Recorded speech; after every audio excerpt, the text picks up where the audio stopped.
Ihambalos Multimedia Channel, IMC, kakampi ng mga naaapi, kaaway ng mga umaapi. Ihambalos ang kaaway ng sambayanan, ngunit bigyan ng pagkilala ang mga manggagawa ng kabutihan. Basta may mahalagang isyo, hihimayin at bibigyan ng opinyon ng Ihambalos Multimedia Channel, IMC. Halina't panurin ang isa na naman edisyon na ating bibigyan ng sapat na paghimay. Narito ang iyong kabalitaan, si Mr. Oragon ng Bayan.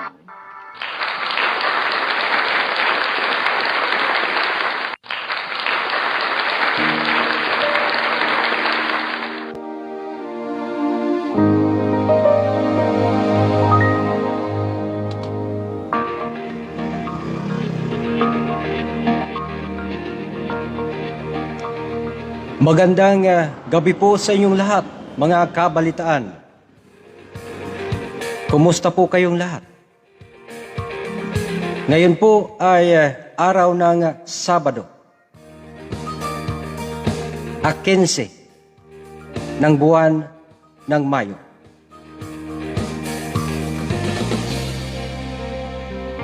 Araw ng sahod, mga kabalitaan.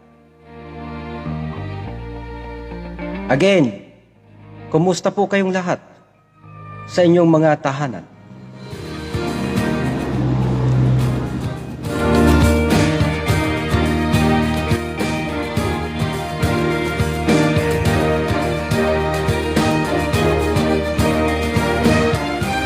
Sana po, lagi po kayong masaya at nasa mabuting kalagayan.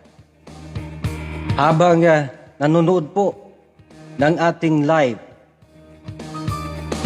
ngayong gabi. Welcome po sa ating programang Ihambalos Mo dito sa Ihambalos Multimedia Channel ng ating YouTube at ng Facebook.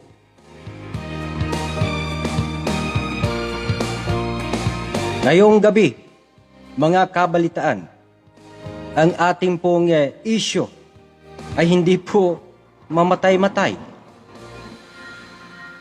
Tungkol po dyan po sa West Philippine Sea.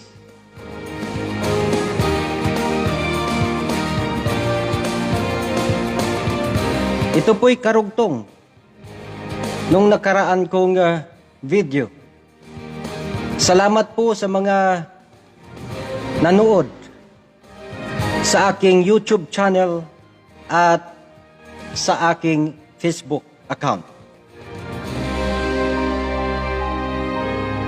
Ang ating IMC issue, President Duterte is the father of cyber trolls and fake news in the country. Malalaman po ninyo kung bakit ang ating Pangulo ay ama ng mga cyber trolls at fake news. Especially po sa usapin dyan po sa West Philippine Sea. Ngayong gabi, ating hihimayin ang kanyang pahayag sa publiko tungkol po dyan. Kaya po, bear with me hanggang po matapos ang ating programang Ihambalos Mo.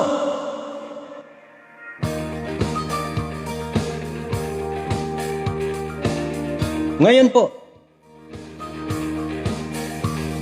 akin pong sasabihin, tahasan pong sasabihin sa inyo, lalo na po, yung bumuto na 16 na milyon kay Pangulong Duterte noong nakaraan eleksyon 2016.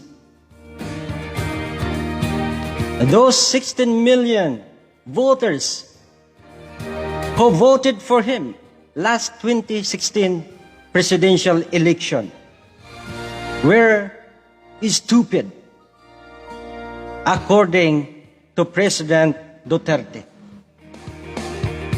Because they believe in Duterte's stupid campaign jokes.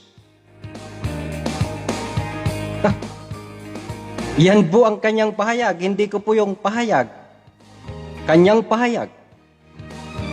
Noong nakaraang eleksyon, pagka-presidente, lahat ng kanyang mga pangako sa buong sambayanan ay isa lang palang biro. Nagpadala itong ating mga butante sa kanyang kalukuhan. Itong usapin dyan sa WPS ay isa palang biro sa kanya. Ganyan po ang ating Pangulo. Ganyan mag-isip. Sabi po sa mga pahayagan at sa kanya mismo galing, mga kabalitaan, hindi po raw niya intensyon na pumunta sa Spratlys Island para itanim ang bandila ng Pilipinas. Yun daw ay isang biro lamang. Wow! Biro lamang. Itong ugok na presidente nagbiro sa kanyang plataforma di gobyerno noong nakaraang eleksyon 2016. Ito naman 16 na milyong bumoto sa kanya. Akala ay totoo.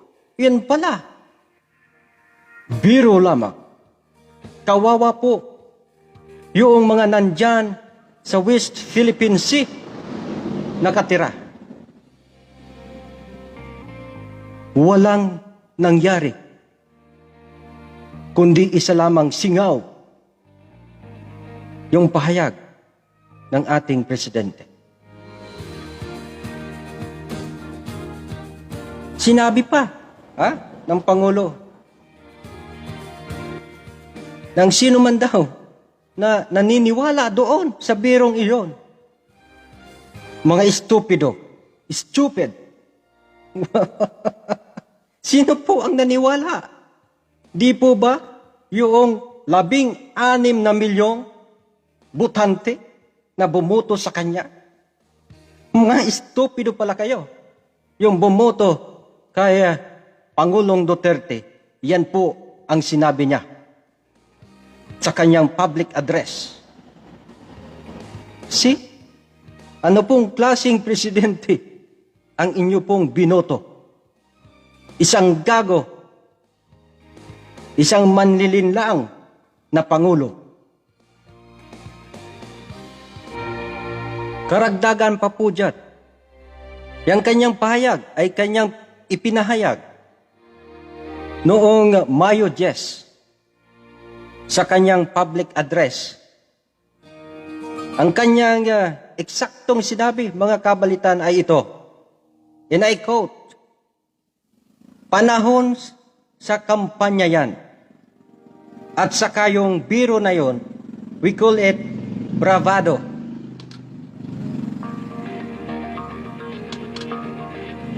Yung bravado ko, that was just a pure campaign joke." Patuloy pa po niya, mga kabalitaan. At kung naniniwala kayo sa kabila, sa oposisyon, pati na siguro si Carpio, I would say that you are really stupid. Hindi lang po sa kabila, Mr. President, ang naniwala sa iyo sa ganoong mga propaganda noong eleksyon, kundi yung iyong mga alipores na bumoto sa iyo. Yung 16 na milyon na bumoto sa iyo. Yun po ay sinasabi mo na ngayon, sila po ay estupido. Kasama po si Carpio. Di po ba? Iyan ang gusto nyong ipamalas sa inyong pahayag.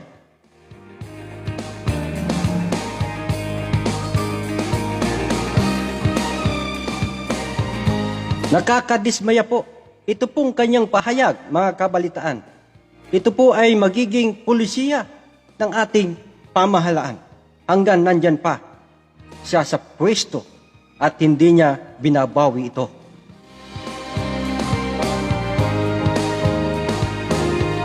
Ano po ang translation ng stupid sa Tagalog? Marami pong salita ito na ating pong didiinan. Ang iba po rito ay ganito, ang translation ng stupid sa Tagalog na pananalita. Ang isa, yung lahat na naniniwala sa kanyang pahayag, sa kanyang biro, kayo ay gago, estupido, tugak, sano, tangi, tangi kayo. Isa pang translation sa Tagalog ng stupid, tulala. Parang may toyo sa utak, tulala. Isa pa, tonto, ugok, tungag, ungag.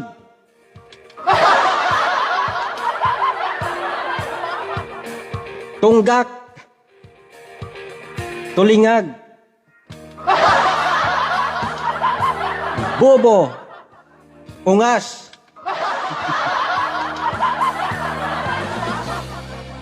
tanga, ugak, ingot, tuga, hangal, mangmang.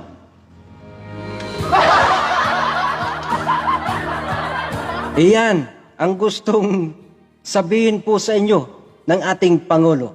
Lahat pong nagtiwala sa Kanya at naniwala sa Kanyang biro noong presidential election 2016. Ganun pala kayo. Ang sinasabi ng Pangulo, kayo daw ay mga gago, bobo, dahil naniwala kayo sa Kanya, sa Kanyang unghang na biro. Biro na pala ang kanyang pahayag na pupunta niya ang Spratlys Island para ipunla ang ating bandila doon. Biro lang, unghang na Pangulo. Ikaw ang tugak, bubo, tungag, tonto, ulyanin na Pangulo. Nakakairita ka. Si Mr. Orago ng Bayan ay hindi ka makakalampas.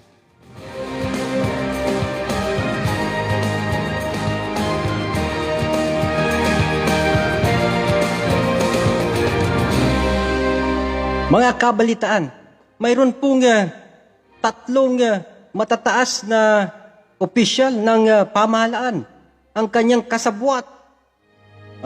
Conspirators to commit betrayal to public trust. Betrayal po ito sa pagtitiwala ng publiko. Biniro mo yung publiko sa ganoong sitwasyon.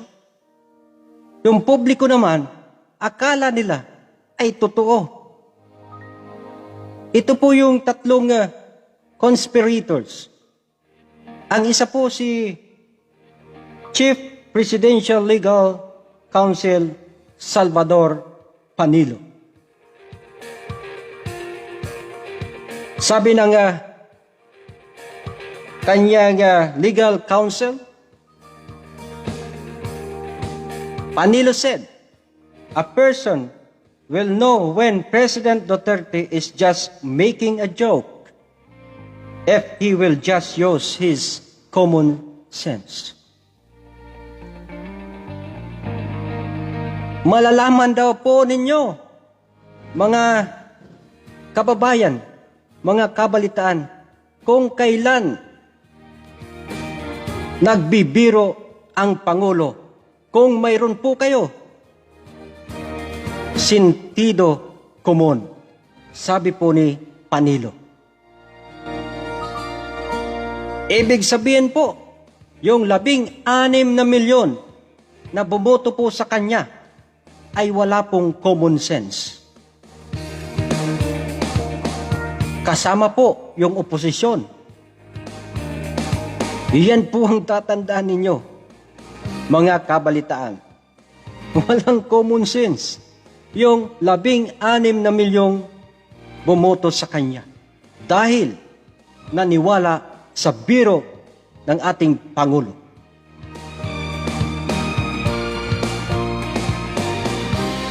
Isa pa pong opisyal na kasabwat ay ang ating Senate President Vicente Soto. He said on Tuesday, May 11, that he knew President Duterte was only joking when the latter said he would ride a jet ski to assert the Philippines' sovereignty. See? Itong ating Senate President, noon pa, alam niya, mga kabalitaan, na ito palang ating presidente sa kanyang sinasaad noong eleksyon ay isa lamang biro. Ngunit, mga kabalitaan, ngayon lamang niya sinabi sa sambayanang Pilipino na ang ating Pangulo ay nagbibiro lamang. Isa rin po itong ungas na ito na nagbetray sa ating pagtitiwala sa kanila. Bakit? Sana noon pa. Sinabi nitong senador na ito na ang Pangulo ay nagbibiro lamang. Bakit ngayon lang?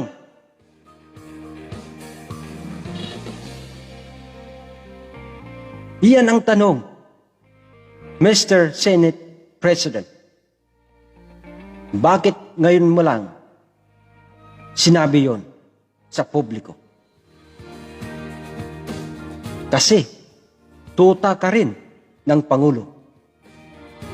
Hindi ka magiging Senate President yan kung hindi ka tuta ng Pangulo. Kung ano ang sabihin ng Pangulo, yun naman ay susuportahan mo kahit ikamatay mo. Yan ang totoo. Ang pangatlong sumusuporta or conspirator,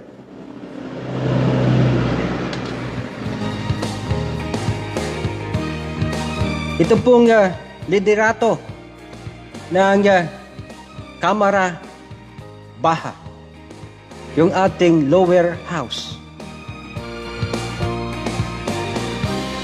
Si House Speaker Lord Alan Velasco.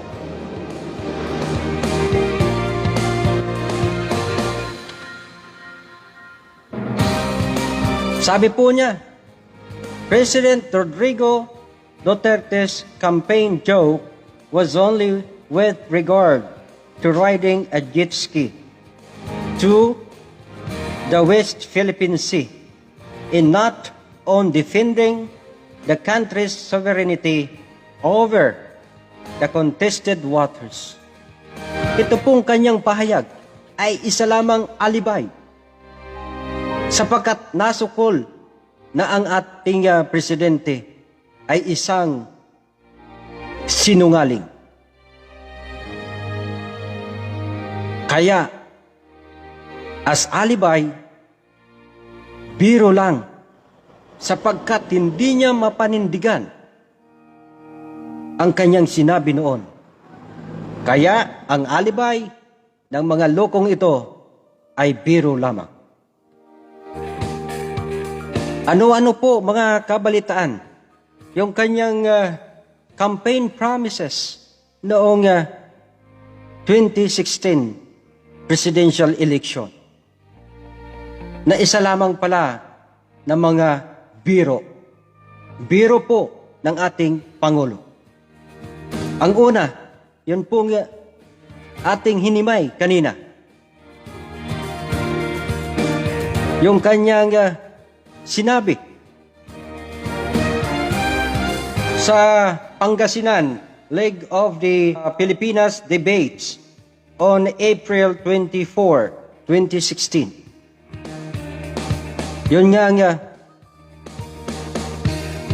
ipupunla niya ang bandila ng ating bansa dyan po sa West Philippine Sea. Kapag tayo daw ay nanalo sa UN Arbitral Tribunal, ngayon nanalo na po tayo. Noon pang July 12, 2016. Hanggang ngayon, nasaan na yung bandila ng Pilipinas doon, Mr. President? Ito ay isang biro lamang, sabi niya. Yun pala, mga kabalitaan, ang itatayo niyang bandila doon sa West Philippine Sea ay ang bandila ng China.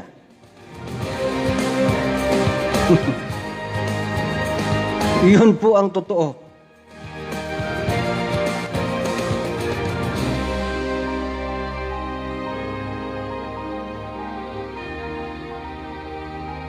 Kaya po, sinabi niya noong briefing on May 3, ngayong taon, na hindi daw niya sinabi yun.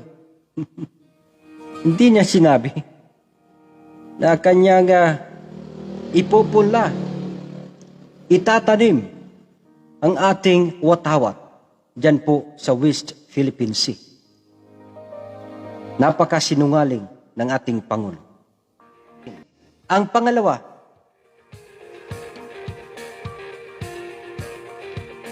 ito po ay laman ng mga balita noon bago pa pumutok ang pandemyang ito. Ito pong eradication of illegal drugs within 3 to 6 months.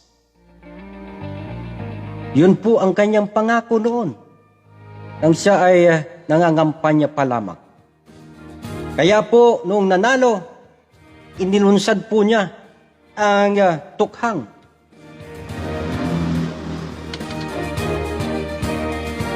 Kung saan po, marami ang namatay. Kahit po, yung walang kasalanan. Kahit mga bata. Pagkatapos noon,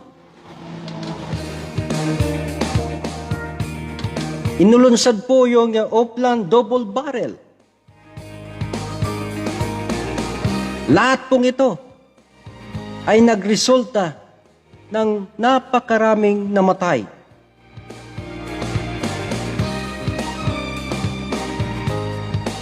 Ang nakakabahala po, yung kanilang pinapatay ay yung mga maliliit na drogista. Hindi po yung mga drug lords. Yan po kasi lamang ang kaya nilang puksain.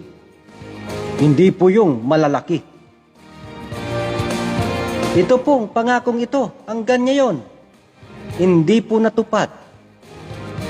Sapagkat ito ay isa lamang biro lamang ng ating Pangulo.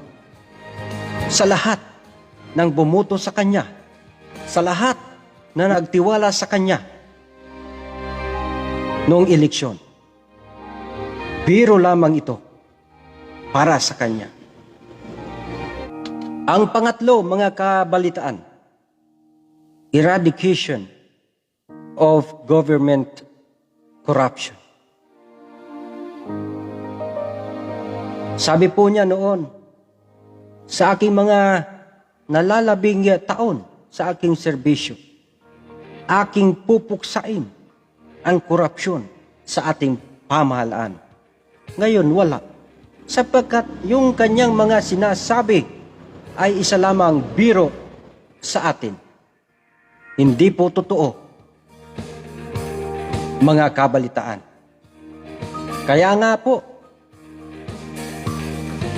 in his pre-recorded address on Thursday, May 13, ng gabi, President Rodrigo Duterte admitted that his administration has not eradicated corruption yet, noting that it will always be present in any government.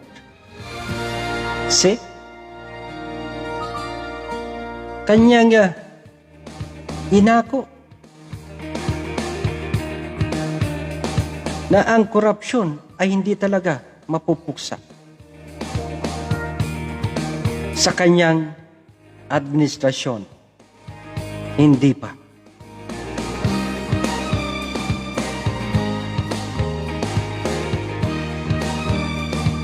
Sabi pa po niya, yung eradication ng korupsyon sa ating pamahalaan ay impossible.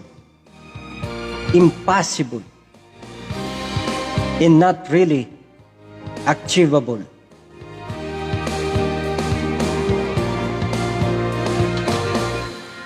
Kaya po, ito naman ang kanyang alibay. Isang biro lamang. Ito'y biro lamang niya nung siya ay nangangampanya bilang Pangulo ng ating bansa.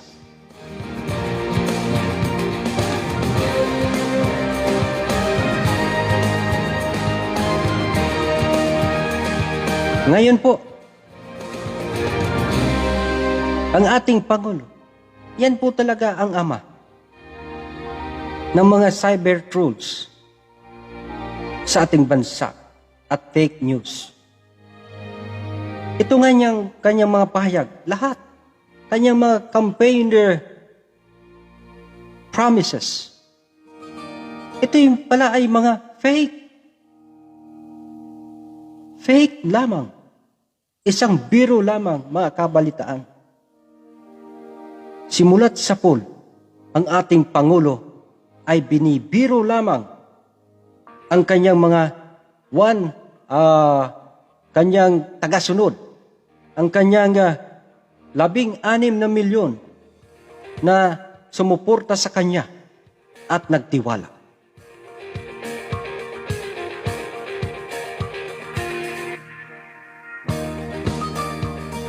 Maalis po ito.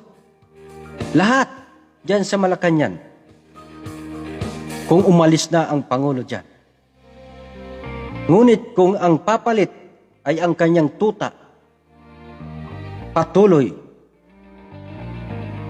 ang paghihirap ng ating mga kababayan dyan po sa West Philippine Sea at ng sambayanang Pilipino.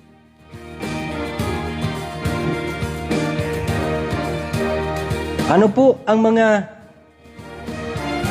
polisiya ng ating pamahalaan patungkol po dyan sa West Philippine Sea na kanyang sinabi in public? Ito po ang kanyang mga polisiya. mga kabalitaan. Ang una, Chinese fishermen can freely fish in our exclusive economic zone in the West Philippine Sea. See? Yan po ang sinabi niya. Ang mga Chinese ay pwedeng mangisda dyan po sa ating exclusive economic zone dyan po sa West Philippine Sea. Ito pong pulisiyang ito ay pabor sa China. In fact, maka-China, hindi po maka-Pilipino. Pinapahirapan ang ating maliliit na mangingisda sa sarili nating karagatan dyan po sa West Philippine Sea. Iyan po ang totoo.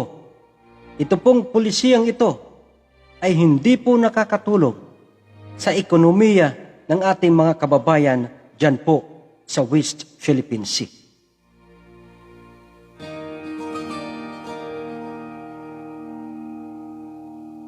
Sabi po ng ibang mga mangingisda po dyan, noong May 12, natatakot na po sila na maglayag dyan po sa Scarborough. Dahil po natatakot silang iharas at itaboy palayo ng mga Chinese vessels.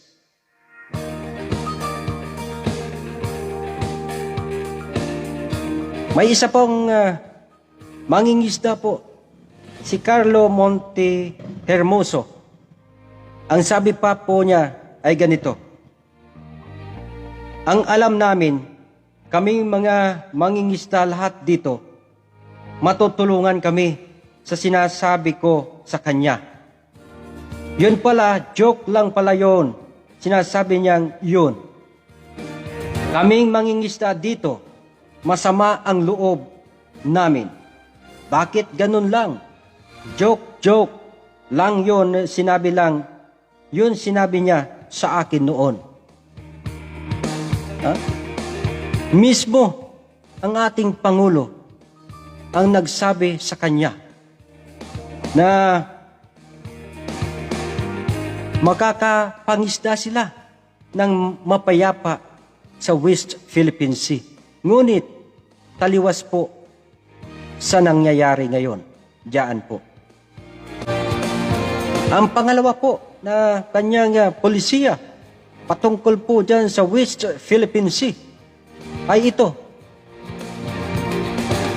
China is in possession of the West Philippine Sea. Ito pong pulisiyang ito, maka-China. At talagang pabor sa China. Walang pabor po rito ang ating mga kababayan. Most especially, yung nandyan po sa West Philippine Sea.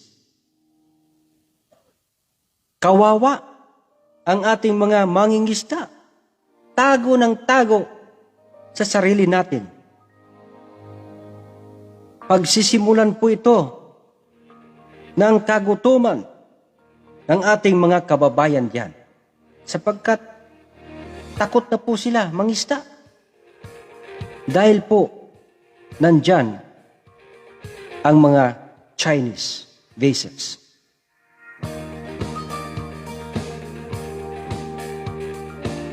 Mamamayani po ang sakim na pangaharas ng mga Chinese sa ating mga kababayan at itaboy sila paalis sa ating teritoryo as reported in the past and even now.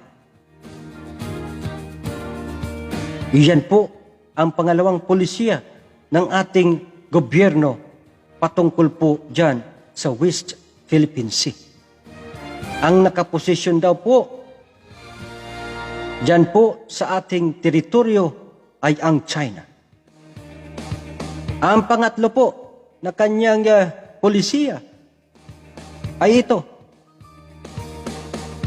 The UN Arbitral Tribunal ruling in favor of the Philippines on July 12, 2016 is just a mere scrap of paper to be thrown to the waste basket. See?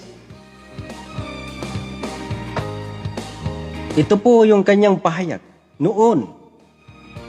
Ang sabi pa po niya, patungkol po rito, sa totoong buhay, yang papel, wala yan. Sa usapang bugoy, sabihin ko sa iyo, ibigay mo sa akin, sabihin ko sa iyo, PUTANG, ina, papel lang yan. Itatapon ko yan sa waste basket.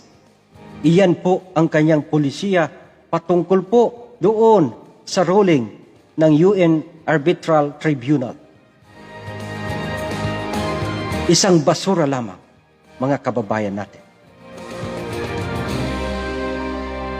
Wala pong halaga sa kanya ang ruling na yun. Na iyon na lamang sana ang ating kakapitan para muli natin maibalik ang ating mga teritoryo dyan po sa West Philippine Sea. Ngunit ang ating Pangulo, tinuturing po itong basura lamang.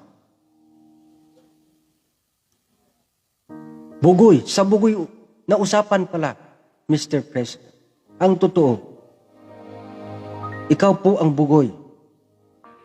Ikaw po ang ugok. Wala pong iba. Hindi po ang ating mga kababayan.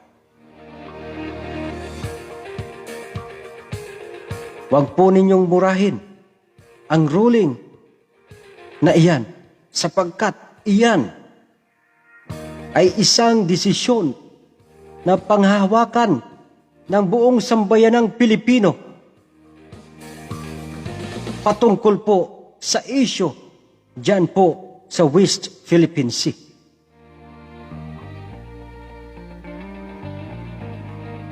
Ito pong polisiya ito, again, maka-China, pabor sa China. Binabalahura ang ating soberanya, imbes protektahan.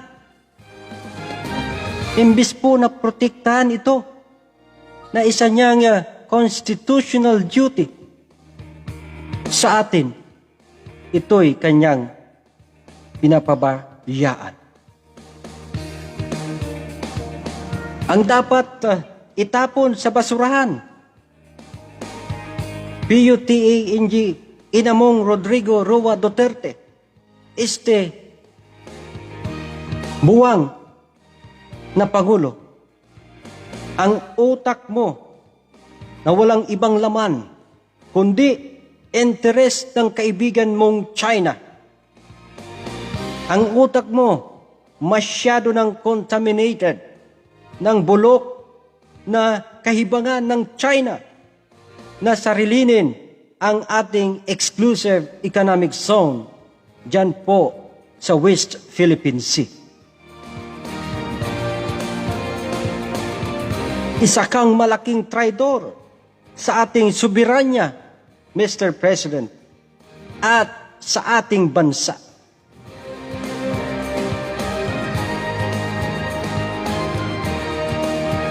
Wala kang bayag pagdating sa China.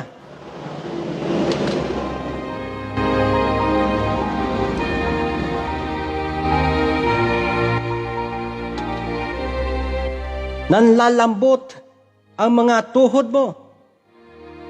Hindi ka makatayo ng mag-isa kung hindi ka kakapit sa laylayan ni President Xi Jinping ng China.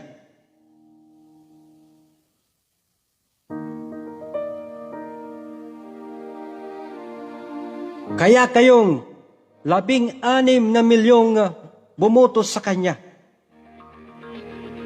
sa unghang na Pangulo ng ating Republika. Madala na po kayo. Madali kayong nauto ng mga biro o jokes ng ating unghang na Pangulo. Akala nyo, ang mga salita niya ay isang kumikinang na ginto. Iyon pala ay isang mababang kalidad na tanso. Ibig sabihin, piki lahat ng mga sinabi at pinangako sa inyo. Wala pong katuturan. Nauwi sa wala, mga kabalitaan. Ika nga ng Duterte Fest, yung ganito, suntok sa buwan. Suntok sa buwan. Lahat ng mga sinabi ng ating Pangulo noong kampanya. Wala pong natupad, miski isa. Kundi, yun pala, lahat ng iyon ay biro lamang sa kanya. Kaya kayo, binabalaan ko po kayo, yung kanyang taga-suporta, yung 16 na milyon, matuto na po kayo. Sa sunod, sana matuto kayo na bago bumoto, isipin po ninyo kung totoo may katotohanan ang sinasabi ng isang kandidato, lalo na sa pagka-presidente. Mga kabalitaan, ako po ay proud sa sarili ko sapagkat si Mr. Oragon ay hindi po nagpadala sa panluloko ng ating Pangulong Rodrigo Duterte sa kanyang kampanya. Isa po ako sa hindi bumoto sa kanya sapagkat alam ko lahat ng sinasabi niya ay isa lamang kasinungalingan. Hindi po makatotohanan. Kayo po ang makapagsabi. Traidor po talaga ang ating Pangulo. Ang kanyang polisiya sa West Philippine Sea ay maka-China. Lahat po ito. Wala pong maka-Pilipinong polisiya. Kaya itong tungak na ito, ugok, unghang, mapagbirong Pangulo ng Republika ng Pilipinas ay dapat mag-resign na. Mapagbiro ka. Huwag mo kaming bibiruin ng ganyan.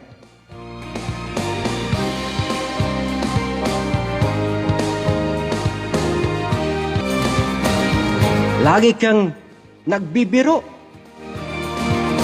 Kapag nasusukol ka na, Mr. President, ang lagi mong alibay, nagbibiro lang ako. Hindi po tanga ang sambayan ng Pilipino para patulan ang inyong alibay dyan sa Malacanang. Kayo ang ama talaga ng fake news sa ating bayan. Marami kayong troll dyan sa ating social media. Katulad mo, buwang na rin kapag magsalita.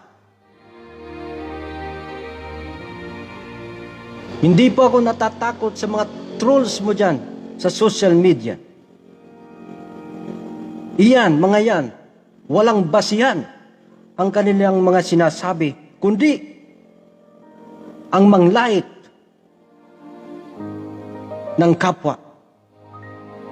Ang ibagsak ang dignidad ng kalaban mo dyan sa Malacanang. Nasukol ka na. Ngayon sasabihin mo, biro lamang na ako ay pupunta dyan sa Spratlys Island para turukan ng bandila ng Pilipinas.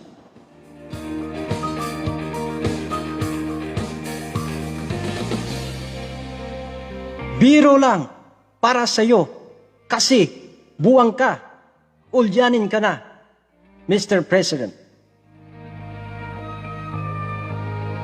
Biro lang? Wala naman imposible. Pumunta ka doon. Kahit hindi ka mag-jet ski. Walang imposible sapagkat Pangulo ka ng Republika. Makapangyarihan ka. Kaya lang, alibay mo lang sapagkat hindi mo nagawa yung iyong promisa noong 2016 presidential election sa taong bayan, lalo na yung 16 na milyon na bumoto sa iyo. Ngayon, sinasabi mo, mga bobo sila, estupido. Kasi naniwala sila sa biro mong ugok ka.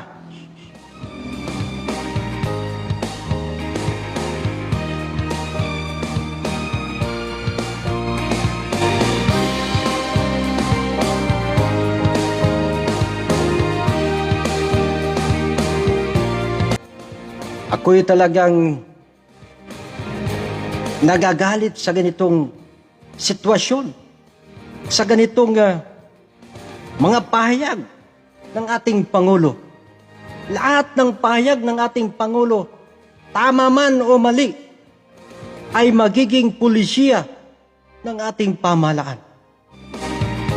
Mga kabalitaan, wala po tayong maaasahan sa usapin ng soberanya, lalo na dyan sa West Philippine Sea, sa payasong Pangulo ng ating bansa. Na ginawa po niyang tanga, gago, tugak, tonto, bobo, mangmang, at estupido ang 16 na milyong nagtiwala at bumoto sa kanya. Hindi lang sila, kundi ang buong sambayanang Pilipino.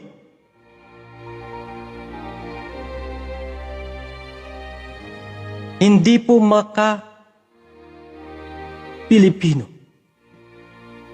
ang estupidong Pangulong Duterte, kundi maka-China. Kumakampi po sa China dahil sa ginawa niyang kagaguhan na magkaroon ng utang na loob dahil sa pag-utang po niya ng sandamakmak o sandamukal na salapi. Pagtanggap niya ng mga donasyon, kabilang na dyan ang bakuna kontra COVID-19. At pagtanggap po ng mga pangakong matatamis ng China. Ngunit, suntok sa buwan na ibibigay sa atin. Katulad po si Duterte ni Iba na madaling natukso sa mga mapaglinlang na pananalita ni Satanas na ang China. Hindi mo po alam, gagong presidente, na nagpupunla na pala ang China ng butil ng utang na loob sa malamamunmong dibdib. Dahil sa utang na loob pong iyan, Mr. President, isinasapanganib mo ang ating soberanya, ang hanap buhay ng maliliit o maralitang mangingisda, malapit po dyan sa ating West Philippine Sea at ang kapayapaan ng ating bansa. Ang lahat ng Pilipino, I said, ang lahat ng Pilipino maliban sa iyo at sa mga aliporis mo ay wala pong utang na loob dyan sa China. Ipinagkakanulo po ninyo ang ating bansa sa China. Katulad ka ni Judas Iscariote, Mr. President.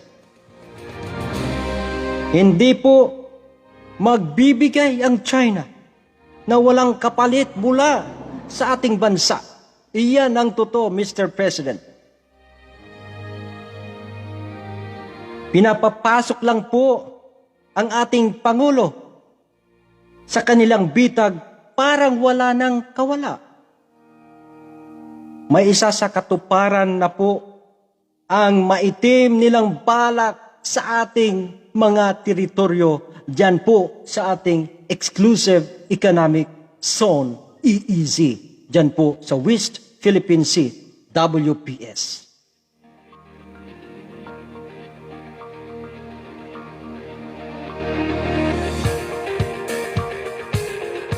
Sa 2022 presidential election, mga kabalitaan, tandaan po natin, busis natin ang mananaig laban sa makatsinang mga gagong politikong ito. Wakasan na natin ito. Ngayon na. Sobra na. Tama na ang payaso dyan sa Malacanang, cyber trolls at fake news sa ating bansa. Naglipana na po. Kasi nandyan sa Malacanang ang ama nito, ang gagong presidente ng Republika ng Pilipinas na si Unghang Rodrigo Roa Duterte.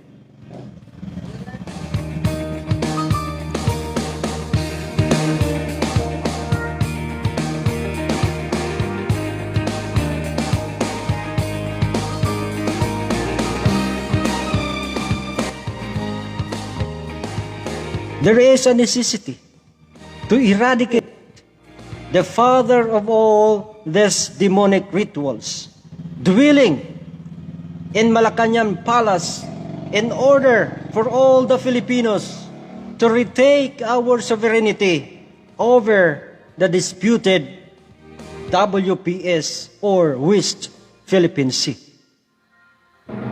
Kailangan na po natin sa 2022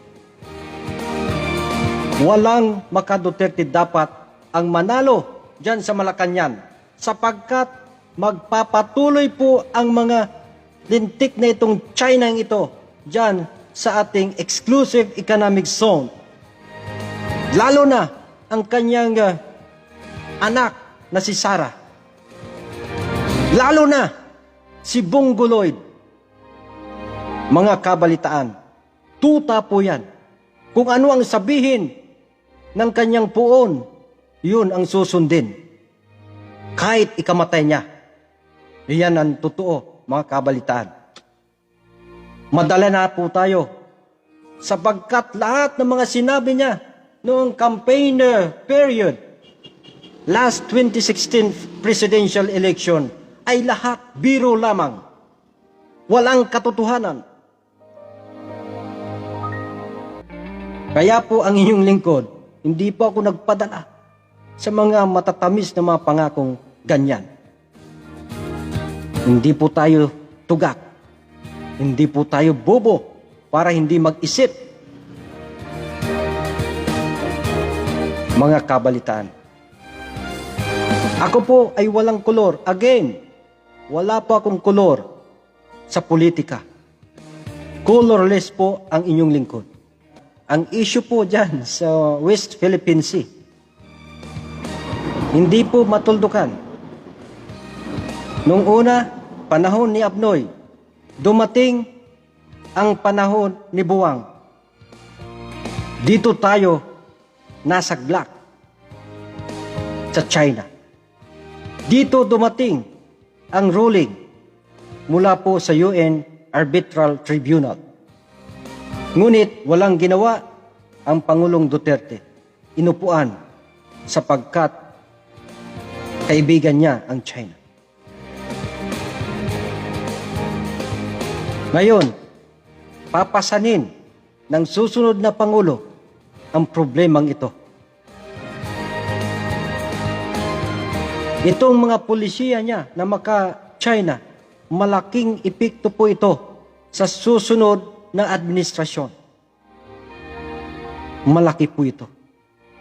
Kaya sana ngayon pa lang, bawiin ng Buwang na presidente ang kanyang mga pulisya dyan po sa West Philippine Sea issue. Ang iyong pong lingkod, patuloy po na magbabantay sa lahat ng issue nasyonal. Ating pong tatalakayin base sa mga balita, base sa mga sinasabi ng ating mga opisyal. Maraming salamat po sa lahat. Maraming salamat sa muli. Sa palagian ko pong sinasabi sa inyo, ang tama ay tama. Ang mali ay mali. Huwag gawin ang tama ay maging mali. At ang mali ay maging tama. Ito po ang inyong lingkod. Sa muli, magandang gabi. Ito, si Mr.